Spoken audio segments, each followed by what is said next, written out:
Hey everyone, and welcome to the channel. Today we'll be reviewing the S.H.Figuarts Monkey D. Luffy Gear 5. Now, I am not up to this part in the anime or the manga, so if I say something incorrect, just take it with a grain of salt, just because I haven't gotten up to that, so I don't really know a lot of the references to the faces or effects and things like that, but I think I know enough to be able to talk about the figure and figure accessories as a whole, because it's like something that you play with or pose around, so I think it's perfectly fine to talk about it even if I don't know everything about this one. So this one's been a long time coming, mainly because of the previous releases in the One Piece line being majority lackluster.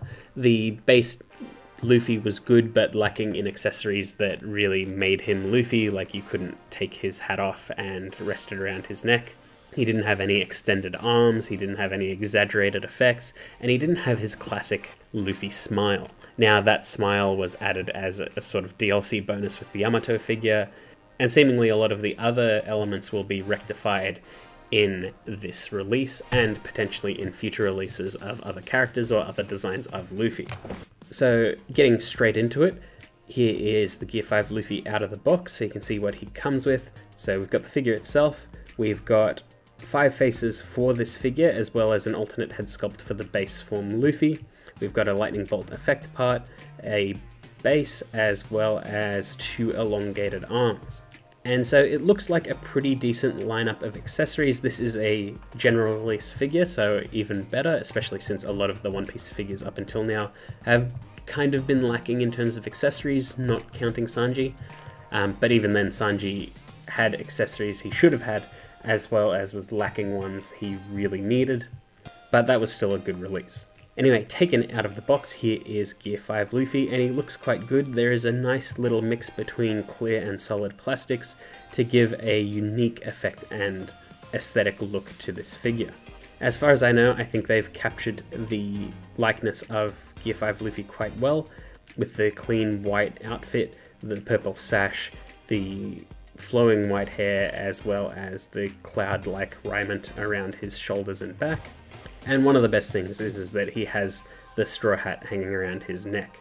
Now, all of the sculpt looks nice. It is best viewed in motion because the figure and the character, as far as I know, is always sort of bouncing around and moving because they're sort of very cartoony and animated, which is why the purple sash is sort of flowing. It would be interesting if they did a flowing sash as well as a sort of straight sash, so you could like pose them in static or action poses, but it's not the end of the world and it doesn't really bother me that much. As a quick comparison between this figure and the base Luffy, you can see that they're pretty much the same height. They share some similarities, but generally it's just an aesthetic similarity. Like the core of the chest is probably very similar, and the pants look similar, and the ends of the sculpt are very, very similar, but they are engineered completely differently. But before we go further, you can take off the hat and put it on base Luffy, so you can finally have base Luffy with the hat around his neck. So you might want to buy 2 Gear 5 Luffys if you want to just always have that figure as well as the original Luffy with the hat around his neck. It looks pretty good. It's nice to finally have it, and it feels like a bit of a bonus accessory. You also get an alternate head sculpt for base Luffy, which I believe is him transforming into Gear 5. I'm not 100% sure. I didn't pose him with this face just because I don't really know what the pose is meant to be, if he's meant to be lying down, standing up, charging up or something. So I've just taken one shot of him with the head on just so you can see what it looks like. Now, posability for Gear 5 Luffy is very different. So he's got a hinge at his little raiment. It does feel a bit weak, but it does hold its pose. He's got a ball joint at the head and neck, which allows for some pretty free movement. The hat is loose on his back. His arms hinge out in the same way as the original Luffy, so there's a double hinge, and you can bend it out of the way and get some decent poses out of it, fake butterflies and things like that. He's got a hinge at the wrist, and the most interesting part, bendy wire in all his limbs. So for his base arms, it's a bit hard to maneuver because you don't really know where the wire is placed so much, and there's quite a bit of resistance because it is a small wire, but you can get some okay poses out of it, just need to work at it. There's a ball joint in the chest as well as the waist, which allows for some good crunching and pivoting. The jacket is soft, so it gets out of the way fairly easily. The raiment is completely removable, sometimes a little too removable. I was really considering gluing it in. The sash can move around on a swivel. He can do the splits that far, which isn't too great, and he can barely kick forward.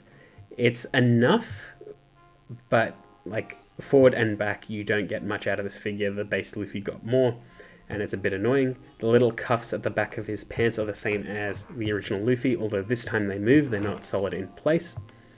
The bendy wire in his legs is decently free, so you can bend it around nicely. It's only in the bottom part of the legs, not the actual shorts.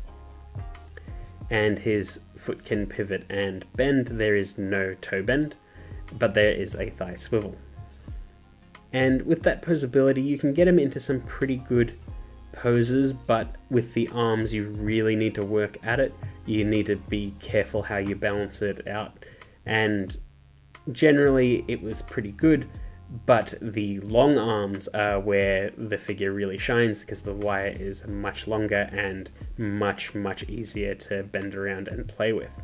In terms of accessories, Luffy comes with the eyes closed laughing face out of the box. He comes with a comedic shouting face, which looks a bit creepy front on, but still funny, and even better on the side. He has a angry sort of smiling laughing face. He's got a teeth closed smiling face, and he's got a big exaggerated teeth gritted angry face. And with those accessories, you can get some pretty good poses out of him. It is hard to get him into that laughing pose that he's known for, and on the actual promo image, I don't know how they bent it. It seems like if I worked at it long enough, I might be able to get it.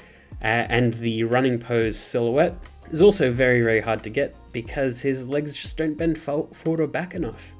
And I just did not like that. It's a bit of a shame. His other poses are fine, but just not being able to get two of the most iconic, from my understanding, of Gear 5 Luffy, because I see those poses everywhere, it's kind of annoying. But everything else is fine. The lightning accessory looks good, slides into the hands very easily, and the swappable hands on any of his arm types is quite good. The actual swapping between the arms can be a bit tricky just because of how the hinge and plug is designed, but if you work at it, you should be fine. I liked mixing the long arms and short arms together so you can get some sort of like bendy, exaggerated poses of him sort of whipping one arm out and keeping the other short. I tried to match all the promo images as best I could, as well as played around a bit with others. I really enjoyed playing with just the long arms, just doing stupid things, tying them around, bending them every which way. And I was happy with how free they were and how easy it was to pose them back and forward and flex them in different ways. I really put this figure through its paces, and I had absolutely no issues putting the arms back in straight poses. That was my biggest fear, honestly. I was worried that I wouldn't be able to put him back the way he came in the box, but thankfully I could, and I'm glad that so far the wires seem to be holding up just fine. We'll see in like a year or two from now, but so far everything seems really solid and really strong. I didn't really have any tolerance issues with this new engineering style, and it's pretty much the style that, if it does work over time, should probably be the standard for the S.H.Figuarts Luffy line, and most posable Luffys in general. It hides a lot of seams, and it just makes sense for the character. But yeah, that's pretty much it. I hope you enjoyed that video, and I will see you all next time.